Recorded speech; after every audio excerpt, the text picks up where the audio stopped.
முதலாவது 5வது வசனத்தில் சங்கீதக்காரன் எழுதுகின்ற வார்த்தைகள், நெருக்கத்திலிருந்து கர்த்தரை நோக்கி கூப்பிட்டேன். துன்ப நேரத்தில் தேவன் நம்பத்தக்க தேவனாய் இருக்கின்றார். அதுதான் இந்த சங்கீதக்காரன் எழுதுகின்றான். எல்லா நேரத்திலையும் ஆண்டவரை நோக்கி கூப்பிடுவது நலம்.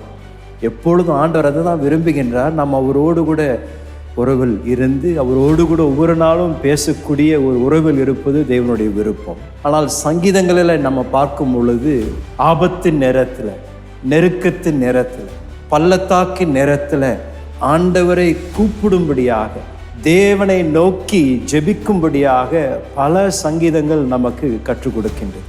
ஆண்டவருடைய விருப்பம் இதுதான். நாம் அவரை நெருக்கத்தின் மத்தியிலிருந்து அவரை கூப்பிடும்படியாக தேவன் விரும்புகின்றார்.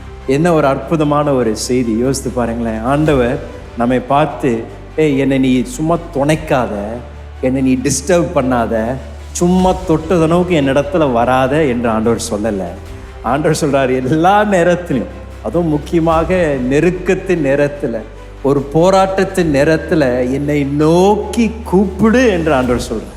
சங்கீதக்காரனும் சொல்லக்கூடியது அவரை நோக்கி கூப்பிடுங்க என்று சொல்றார். ஆண்டவருடைய விசேஷம், தேவனுடைய பிள்ளைகள் நெருக்கத்தின் மத்தியிலிருந்து கூப்பிடும் பொழுது தேவன் அவர்களுக்கு இரக்கமாக இறங்கக்கூடிய தேவனாய் இருக்கின்றார். ஆமென் சொல்லுங்களேன். எல்லாவற்றையும் சகித்து கொள்ளணும் என்று நாம் அழைக்கப்படலை. இந்த பூமியில் அநேக பிரச்சனைகளை நாம் சந்திக்கின்றோம். எல்லாருக்கும் பல போராட்டங்கள், அவருடைய வாழ்க்கையில் பல நேரங்களில் போராட்டங்கள் வழியாக நாம் கடந்து போகின்றோம். யாருக்குமே ஒரு போராட்டம் இல்லை என்று சொல்ல முடியாது. யாருக்குமே பிரச்சனை இல்லை என்று சொல்ல முடியாது. ஏதோ ஒரு காலகட்டத்தில் ஒவ்வொருவருக்கும் ஒரு பிரச்சனை, ஒரு சோதனை, ஒரு நெருக்கத்தின் மத்தியில் நாம் கடந்து போகக்கூடிய ஒரு சூழ்நிலை வரும். அந்த நேரத்தில் ஆண்டவருடைய வார்த்தை சொல்லுகின்றது, அவரை நோக்கி கூப்பிடும்படியாக தேவன் நம்மை ஞாபகப்படுத்துகின்றார்.